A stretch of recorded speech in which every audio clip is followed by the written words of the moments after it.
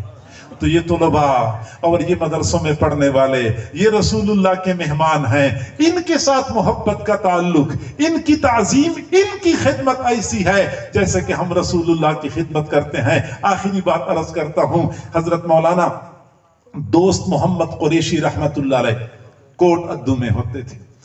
وہ فرماتے ہیں کہ میں ہندوستان گیا تھا پڑھنے کے لیے، جامعہ تعلیم الدین ڈھابیل میں مجھے داخلہ مل گیا۔ میں ذرا دیر سے پہنچا تھا، اس لیے مجھے وہاں تعلیمی داخلہ تو مل گیا لیکن اقامتی داخلہ نہیں ملا۔ تعلیمی داخلے سے مراد یہ ہے کہ درسگاہ میں بیٹھنے کی اجازت تھی، سبق میں شریک ہونے کی اجازت تھی، لیکن مجھے دارالاقامہ میں رہنے کی اجازت بھی نہیں تھی، باورچی خانے سے کھانا بھی نہیں مل رہا تھا۔ چنانچہ میں نے 1-2 دن تو مجاہدہ کر لیا، لیکن پھر سوچنے لگا کہ کب تک میں یہ مجاہدہ کرتا رہوں گا، گویا کہ میں نہیں پڑھ سکتا۔ پھر فرماتے ہیں کہ رہائش کا انتظام تو ایسا ہو گیا کہ قریب ایک مسجد کے خادم سے میں نے بات کر لی کہ میں آپ کی مسجد میں آپ کے ساتھ صفائی کیا کروں گا، آپ مجھے مسجد کے ایک کونے میں بستر بچھانے کی اجازت دے دیں۔ وہ راضی ہو گیا، رہائش کا انتظام تو ہو گیا لیکن کھانے کا انتظام پھر بھی نہیں ہوا تھا۔ آخر کار میں نے فیصلہ کر دیا کہ میں واپس اپنے علاقے میں جاتا ہوں، میں نہیں پڑھ سکتا، شاید علم کا حصول میرے مقدر میں نہیں ہے۔ میں بڑا افسردہ تھا، بڑا غمگین تھا کہ میں علم حاصل کیے بغیر واپس جاؤں گا۔ عصر کی بات کا وقت تھا، مسجد کے دروازے سے باہر میں مغموم اور افسردہ بیٹھا ہوا تھا، لوگ وہاں سے آ جا رہے تھے۔ آنے جانے والوں میں سے ایک خاتون کو میں نے دیکھا، عمر رسیدہ تھی، بوڑھی تھی، وہ گزر رہی تھی۔ اس نے میری طرف دیکھا، دیکھتی ہی وہ کھڑی ہو گئی، پھر میرے قریب آئی اور پھر مجھے کہنے لگی، بیٹا آپ اپنی شکل و صورت سے شریف خاندان کے معلوم ہوتے ہیں اور آپ کے چہرے سے معلوم ہو رہا ہے کہ آپ پریشان ہیں، آپ مجھے بتائیں کہ آپ کو کیا پریشانی لاحق ہے۔ میں نے کہا، بوڑھی اماں جائیں اپنا کام کریں، آپ کے اپنے مسائل ہوں گے، میری اپنی پریشانیاں ہیں۔ بوڑھی اماں نے بہت لجاجت سے مجھے کہا، نہیں بیٹا آپ نے مجھے بتانا ہوگا، ممکن ہے کہ میں آپ کی مشکل حل کرنے میں آپ کی مدد کر سکوں۔ فرماتے ہیں میں نے آخرکار بوڑھی اماں کو بتا دیا کہ پڑھنے کے لیے آیا ہوں، کھانے کا انتظام نہیں ہو رہا، اب تو میں نے ارادہ کر لیا کہ واپس چلا جاؤں۔ مجھے اس بات پہ افسوس ہو رہا ہے کہ علم حاصل کیے بغیر واپس جا رہا ہوں۔ فرماتے ہیں بوڑھی اماں نے بہت منت سماجت کرتے ہوئے مجھے کہا کہ نہیں بیٹا آپ نے واپس نہیں جانا، آپ نے یہاں پہ پڑھنا ہے۔ میں بیوہ عورت ہوں، میری اولاد بھی نہیں ہے، قریب ایک مکان میں میں صبح کے وقت گھر والوں کی خدمت کرتا ہوں، صفائی کرتا ہوں، وہاں گھر سے مجھے 2 چھوٹی چھوٹی چپاتیاں مل جاتی ہیں، ایک چپاتی میں کھاؤں گی، ایک چپاتی آپ کو دیا کروں گی، شام کے وقت مجھے پھر کام کے بدلے 2 چپاتیاں مل جاتی ہیں، ایک میں کھاؤں گی، ایک آپ کو پیش کیا کروں گی، آپ اس سے گزارا کر لیا کریں۔ وہ فرماتے ہیں کہ اس خاتون نے ایسی پیشکش کر لی کہ میں مان گیا۔ چنانچہ جب مدرسے میں طلباء کے کھانے کی چھٹی ہو جاتی تھی، طلباء باورچی خانے کی طرف چل پڑتے تھے، میں مدرسے کے دروازے پہ پہنچ جاتا تھا، میں دیکھتا تھا بوڑھی اماں وہاں کھڑی ہو کے میرا انتظار کر رہی ہوتی تھی، دوپٹے کے کنارے کے ساتھ روٹی باندھی ہوتی تھی، وہ روٹی کھول کے مجھے پکڑا دیا کرتی تھی، میں روٹی لیتا تھا، یہاں ٹوٹیوں کے پاس بیٹھ کے روٹی کھا لیتا تھا، پانی پی لیتا تھا، پھر میں پڑھنا شروع کر دیتا تھا۔ پھر فرماتے ہیں کہ پورا سال اس طرح گزر گیا۔ اس بوڑھی اماں نے ایسی ڈیوٹی سر انجام دی کہ ایک دن بھی ایسا نہیں ہوا کہ میں نے دروازے پہ کھڑے ہو کہ ان کا انتظار کیا ہو، بلکہ ہمیشہ وہ میرا انتظار کرتی تھی۔ پورا سال اس طرح گزر گیا، اگلے سال مجھے مکمل داخلہ مل گیا، باورچی خانے سے کھانا ملنا شروع ہو گیا، دارالاقامہ میں مجھے رہائش بھی مل گئی، میں نے اپنی تعلیم مکمل کر لی، پھر میں اپنے علاقے میں آ گیا، میں نے دین کا کام شروع کر دیا۔ کافی سال گزرنے کے بعد میں حج کے لیے گیا ہوا تھا۔ حج میں مکہ مکرمہ میں قیام کے دنوں میں نے ایک عجیب خواب دیکھا۔ میں ایک جگہ بیٹھا ہوا تھا، دور مجھے ایک تخت نظر آیا، چمکتا دمکتا تخت تھا۔ میں نے سوچا کہ یہ تخت کس کا ہے؟ میں قریب گیا، میں نے دیکھا تخت کے اوپر مخملی قالین بچے ہوئے تھے، ہیرے جواہرات جڑے ہوئے تھے، عالی شان تخت۔ جب میں اور قریب گیا تو میں نے دیکھا وہی بوڑھی اماں تخت پر بیٹھی ہوئی تھی، زیورات پہنے ہوئے، زرق برق لباس پہنے ہوئے۔ جب میں نے دور سے کھڑے ہو کے بوڑھی اماں کو سلام کیا، بوڑھی اماں نے مجھے سلام کا جواب دیا۔ میں نے کہا اماں آپ کو یہ مقام اور مرتبہ کیسے مل گیا؟ بوڑھی اماں نے مجھے مسکراتے ہوئے جواب دیا، بیٹا آپ کو جو ایک روٹی میں پیش کیا کرتی تھی اسی کی وجہ سے اللہ نے مجھے یہ مقام عطا فرمایا ہے۔ میں فوت ہو گئی، فرشتوں نے اللہ کے سامنے پیش کر دیا، اللہ اس بڑھیا کا حساب لینا ہے۔ اللہ نے فرمایا یہ وہی بڑھیا نہیں ہے جس نے میرے ایک مہمان کا اکرام کیا تھا، کھانا کھلایا کرتی تھی۔ فرشتوں نے کہا بالکل وہی بڑھیا ہے۔ تو اللہ رب العزت نے فرمایا اس نے میرے مہمان کا اکرام کیا تھا، آج اس کا حساب لیتے ہوئے مجھے شرم آتی ہے، اس کو بغیر حساب کتاب کے اعلیٰ مرتبے پہ فائز کر دو۔ طلباء کی خدمت، یہ طلباء یہ مہمانان رسول ہیں، یہ علماء یہ وارثان رسول ہوئے۔